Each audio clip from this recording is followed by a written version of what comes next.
When I first arrived at the monastery, I believed discipline was about control, about forcing the body and the mind into submission, waking before the sun, eating only what was offered, sitting in silence for hours. It all seemed like a test of endurance. But over time, I realized something that changed my life. Discipline is not about control. It is an expression of love. You see, we are disciplined not because we hate ourselves, but because we care deeply about who we are becoming. Every moment, every choice is either pulling us closer to our purpose or further away. When I was younger, I struggled with distractions like anyone else. My thoughts were loud, my desires louder. I told myself I would meditate tomorrow, that I'd rise early next week. I was waiting for motivation, for the right moment. But let me tell you something. Discipline does not wait for the right moment. It creates it. In the monastery, we live by a simple rhythm. Not because it's easy, but because it's intentional. That's what self-discipline truly is. Intentional living. Not driven by impulse or habit, but by clarity. And clarity comes from knowing your purpose. Ask yourself, why are you here? What do you wake up for? Without purpose, discipline feels like punishment.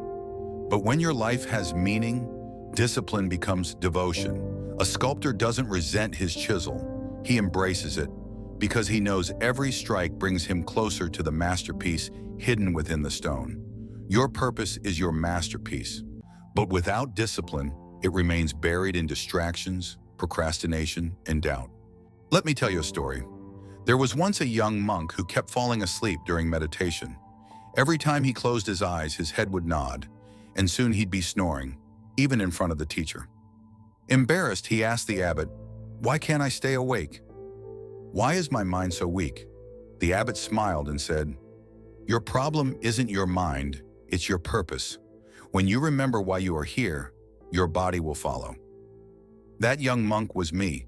You see, the body resists when the heart is unclear.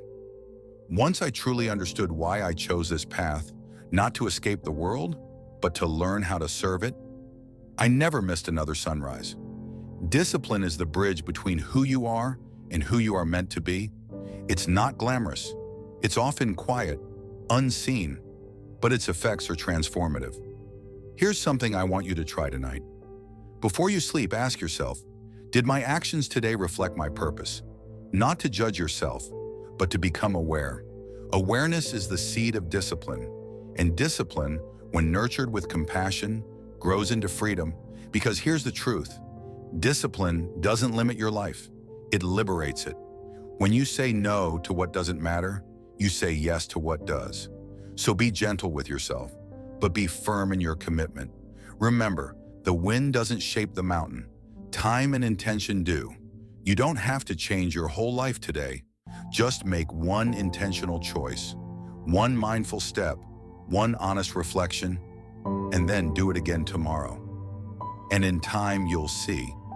You weren't lacking discipline. You were just waiting to remember your purpose. Thank you for being here. May you walk your path with clarity, courage, and compassion.